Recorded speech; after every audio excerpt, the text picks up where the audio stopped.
There's no feeling more intense than starting over. If you deleted your homework the day before it was due, as I have, or if you left your wallet at home and you have to go back after spending an hour in the commute.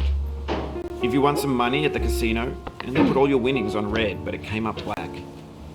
If you got your best shirt dry cleaned before a wedding and then immediately dropped food on it. If you won an argument with a friend and then later discovered that they just returned to their original view. Starting over is harder than starting up.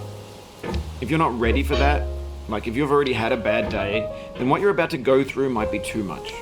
Feel free to go away and come back. I'll be here. Alright, thanks for coming with me on this trip. I'll understand if you have to take a break at any point. Just find a safe place to stop and quit the game. Don't worry, I'll save your progress, always, even your mistakes.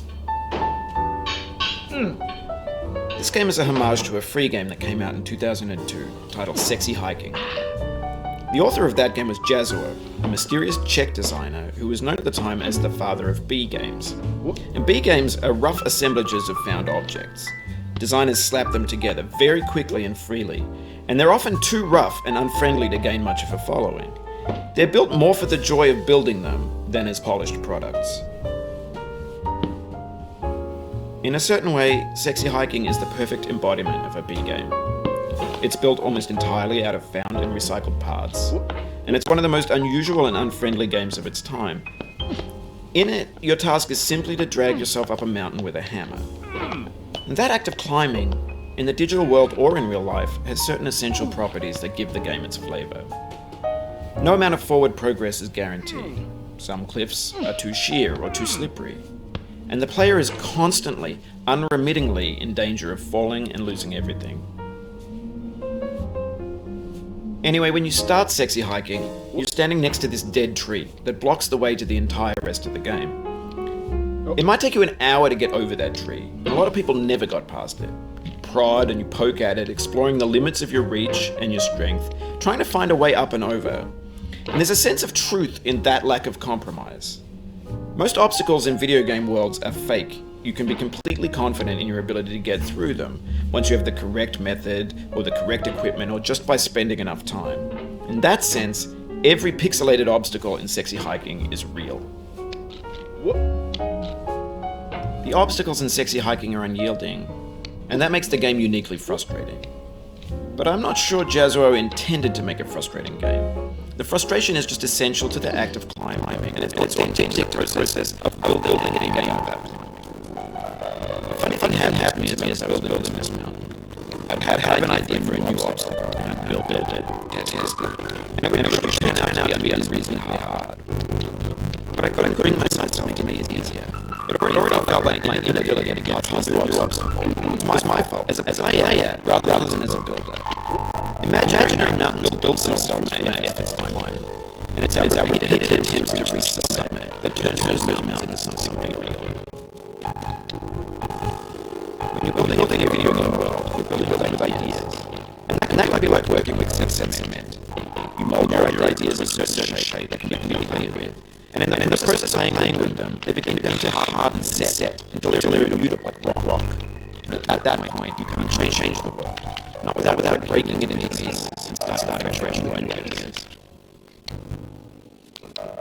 For years now, people have been predicting games soon made out of fabricated objects, bought in a store and assembled into a world. And for the most part, that hasn't happened, because the objects in the stores are trash. I don't mean they're bad made, although a lot of them are. I mean they're trash the way the food becomes trash as soon as it sink. Things are made to be consumed and used in a certain context. Once the moment is gone, transform into garbage. In the context of technology, those moments pass by a second. Over time, we've put more and more refuge into this vast digital landfill that we call the internet. It now vastly outnumbers and outweighs things considered fresh and unmaintained users. Everything under our cultural trash becomes the new medium, the lingua franca of the digital age. You can call culture but only trash culture.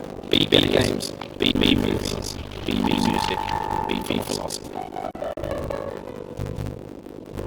Maybe this is what digital culture is. A monstrous mountain crash, the ash and creativity mountain, a landfill with everything we ever thought of it, grand, infinite, and unsorted. This week reading novels at breakfast, Genesis and fanfic novels, magazines, reading Shia LaBeouf and stuff in my life, Facebook life with unbranded adverts and handle shots on the internet with mashups, car trash, failed chips, Russian dash cam bins, discussions of red ribs, discarded, forgotten, unrecycled, muddled, rotten, untitled. Everything's fresh about 6 seconds. It's also new and back. When you hit refresh, there's years of disappearing into the pile, out of style, out of sight. In this context, it's attempt to make friendly content that's gentle, that lets you show but not earn it. Why make something demanding if it just gets piled up and filed in the land